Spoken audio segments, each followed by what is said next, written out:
ભક્ત ગોરા કુંભાર.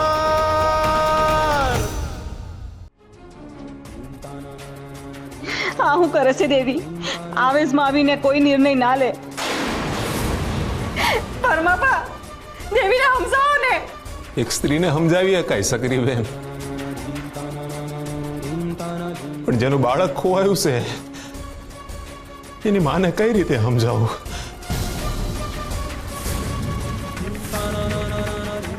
હું દેવી હારે છું.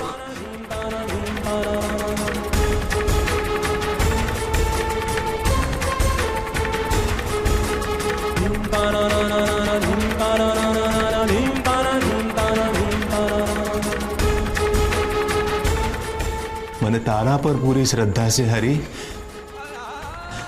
એટલે જ્યાં લગન મારો ગોરા તારા ભાઈબંધના હેમખેમ હોવાના વાવડ નહીં મળે ને, ત્યાં લગન હું તારી સામેથી નહીં કહું.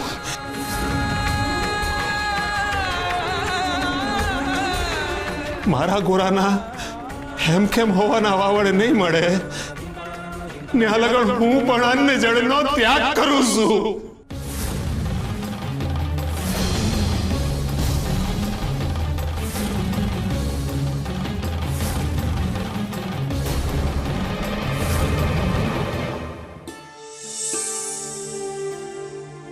ના, આ શું? જે ગોરાનો જન્મ તમારા મહેમાને લોકોના હૃદય સુધી પહોંચાડવા માટે થયો હતો,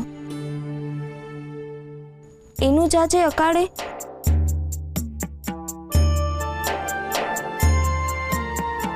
બોલતા બોલતા અટકી કેમ ગયા રૂકમણી? બોલી ના શક્યા કે શબ્દો ના મળ્યા? ના, આ ઘટના મારી સમજમાં નથી આવતી. ગોરા અને એના પરિવાર સાથે કેમ આવું થઈ રહ્યું છે? જે પરિવાર હંમેશા શ્રદ્ધાથી તૃપ્ત રહેતો, એ કેમ દુઃખના દરિયામાં ડૂબી રહ્યો છે?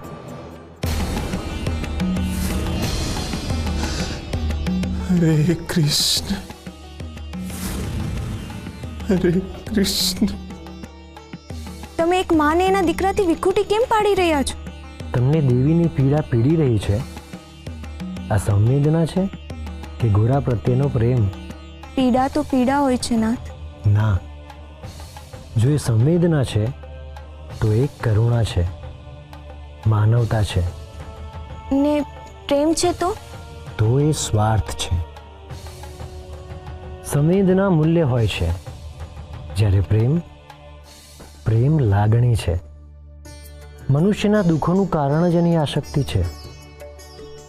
બુદ્ધિકાઓ સાથેનો લગાવ એના દુઃખોનું કારણ બને છે, કારણ કે ક્યારેક ને ક્યારેક તો આ લગાવ તૂટવાનો જ છે, અને એ ઘડી અસહ્ય વેદના આપે છે. રૂકમણી, ખરેખર આ કસોટી દેવી અને પરમાની નહીં પણ ગોરાની થઈ રહી છે. પરંતુ ગોરાની કસોટી કેમ? ક્યારેક તો એણે ટેવ પાડવી જ પડશે ને. શેની ટેવ નાથ? એ તો સમયના પેટાળમાં દટાયેલું છે રૂકમણી.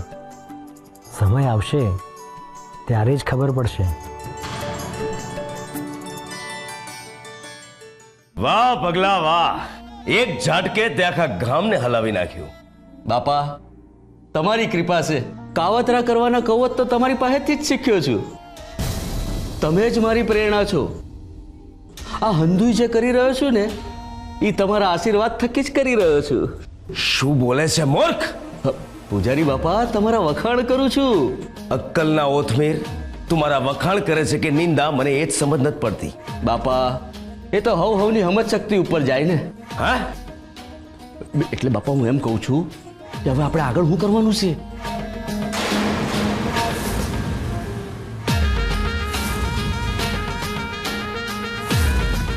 એ તો હું પણ વિચારી રહ્યો છું પગલા, પણ જે કંઈ કરવાનું છે એ બહુ વિચારીને, શાંતિથી પણ ઝડપથી કરવું પડશે. ગોરાને ખૂબ સિફતથી શોધવો પડશે અને એના માટે ચોર બુદ્ધિ વાપરવી પડશે. હું કઈ સમજ્યો નહીં બાપા.